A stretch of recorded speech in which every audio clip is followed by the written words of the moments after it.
All right, everyone. Today's going to be a quick, inexpensive, fun Christmas build. It's going to be great for craft shows, home decor, last minute gifts. Before we get started, take a second, hit that subscribe button, give the video a like, and let's get to the build.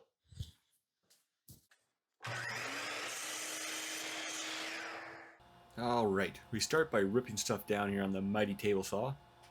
And this is going to be cut at 2.5-inch widths. You need about 140 linear inches to do this project, so 2 strips on this 6-foot piece of pine shelving is going to do the trick. And a useful little tip, when recording your cuts, make sure your camera's not in the way of your outfeed. This board I'm using cost $8.99, and I'm going to use just about half of it. And I'm going to leave a link in the description of all the different lights and some of the tools I use as well if you're interested.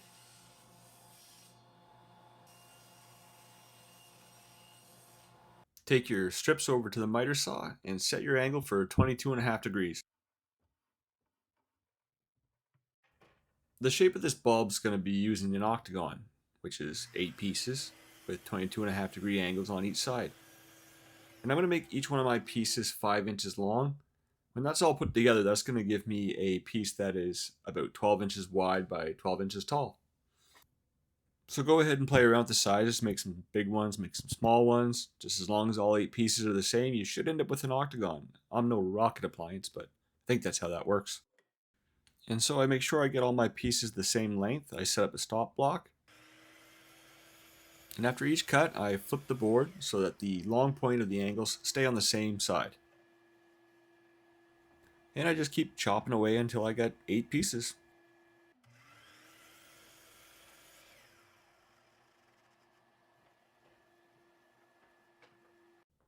And to put these all together, I'm going to use a combination of CA glue and wood glue. The CA is going to hold everything nice and tight instantly and allow the wood glue to dry everything in place. I prefer this method when I'm dealing with these shallow angles and small pieces, so I do it quite often, which would explain why I'm almost out.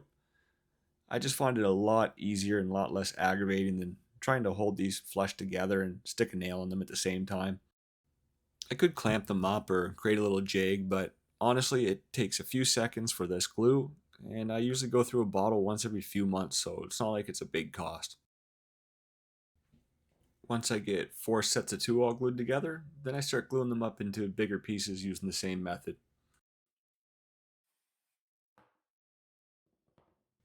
On the last piece, I'm only going to put CA glue on one side. The other side, I'm just going to use wood glue and a piece of masking tape to hold it.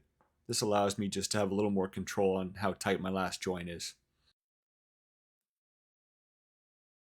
With all the pieces assembled, I'll just leave the tape on and let it set up for a couple hours before I move on to the next step.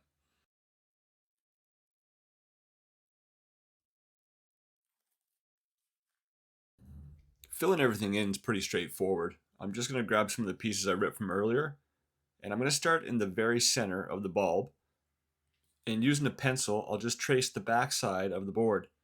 This is just a lot easier and quicker than measuring each individual piece. Plus, I've been tracing things since I've been in kindergarten, so I'm getting pretty good. I also make a couple faint marks just so I know where to put the board back down once I cut it. I take the piece over to my miter saw and make the cut. And since I'm filling in both sides of the bulb, I'm going to use the first cut to trace out for a second cut.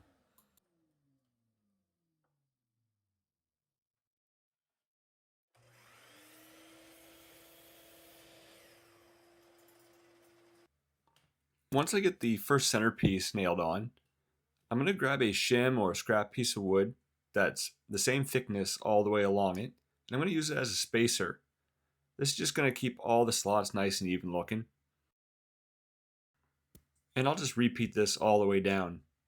Nail a board, space a board, trace a board, cut a board.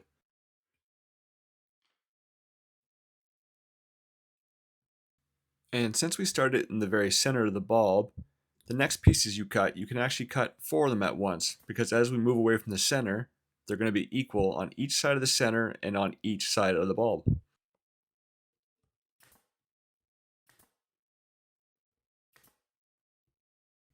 Once I get to my last piece, just because of the size of the spacer I used, I had to rip it down first, make it a little thinner. No big deal though. And with one side all nailed together and all the pieces cut for the other side, it's time to stain. And you want to do this now because if you nail both sides together, there'd be no way you could stain the inside of this. I mean, unless of course you had like ET fingers or something, and I mean in that case that's pretty cool. But I don't have cool ET fingers. I've just got these regular old boring person fingers, so make sure you stain both sides of this now, and it's going to make assembly and the overall look at the end so much better. Once the stain's dry, I'm going to put a little hole in the top so I can thread my lights through. And if I had to do this over again, I wouldn't put this right in the center because I ended up adding a string to hang this from, which things hang better when they're centered, so keep that in mind.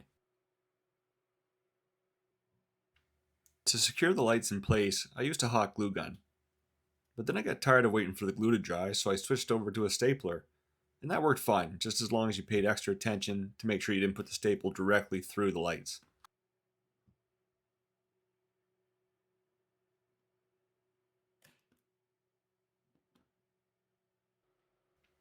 And here I'm gluing the switch to the center of the bulb. This is going to change later on as well too with the addition of the string.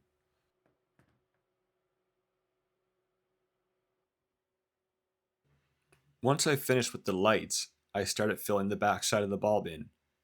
And here's where I wish I thought of putting the string in prior, because I end up having to pull a piece off to get my hands in there and tie the knot. So if you do want to use a piece of string to hang this, now would be the time to put it in there.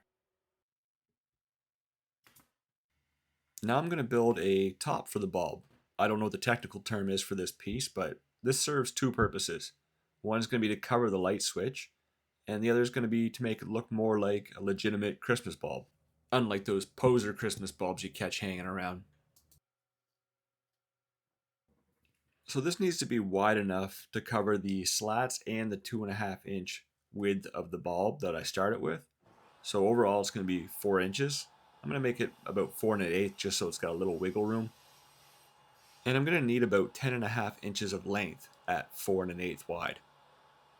I'm going to take that piece and cut it into two 5 inch long pieces. On one of those 5 inch pieces, I mark center, and then with a Forstner bit, this one I think is 1 inch wide, I just make a series of holes along it. Then I take my jigsaw and cut up that center line I marked earlier, and this gives me two side pieces that kind of have that Christmas bulb shape to it.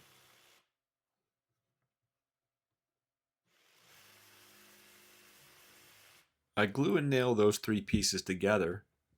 Then I've got to add a couple risers on the end. This just keeps the top piece from pressing the button on the light switch. Just kind of keeps it up above that a little bit. And I'm going to stain this piece darker than the rest of it just to give it a little contrasting color. And here's where I thought the project was going to end. I actually left it like this for a day or two, but felt like something was missing. Then I decided I wanted to add a string so I could hang this from my front porch. I was able to pop off the switch quite easily, but as I mentioned earlier, the lights went right down through the center, and that's where I wanted to put the hole for my string. At first I was getting creative and trying to come up with a way to attach the string in the center without going down through it, but that just became a nuisance, and I'm not very good at knots either, so the sheer size of these knots wouldn't fit under the cap. And plus it just looked like hot garbage.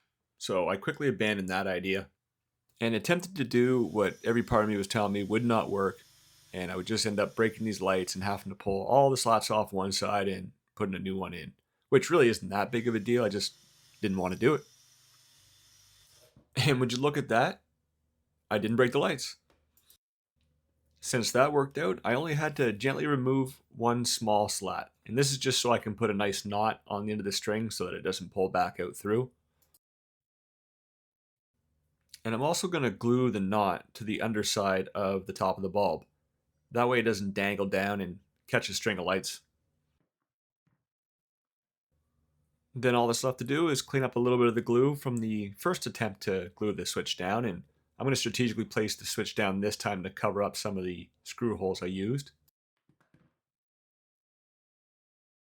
And I'll drill a hole center of the cap, and I'm all done. Thanks for watching, and if you enjoyed this video, make sure you hit that subscribe and like button. Till next time.